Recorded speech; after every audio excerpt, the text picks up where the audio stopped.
قائد حزب اختلاف خورشید شاہ کے اعزاز میں سوات میں پیپلز پارٹی کے رہنما شمشیر علی کے ڈیرے پر تقریب سجائی گئی، جہاں تقریر کا سلسلہ جاری تھا کہ نیند نے پر پھیلانا شروع کر دیے۔ خورشید شاہ اسٹیج پر بیٹھے بیٹھے ہی نندیا کے مزے لوٹتے رہے۔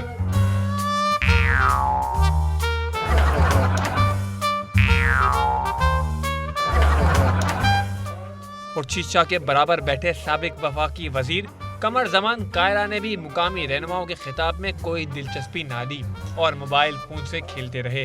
ادھر سوات بار کونسل سے خورشید شاہ کے خطاب کے دوران چند وکلا بھی نیند کے جھونکے لیتے نظر آئے۔ قائد حزب اختلاف کا دھواں دار بھاشن بھی ان کی نیند نہ اڑا سکا۔ خورشید شاہ کا کہنا تھا کہ پیپلز پارٹی نے سازشیں ناکام بنا کر کنٹینرز پر چڑھے لوگوں کو نیچے اتارا۔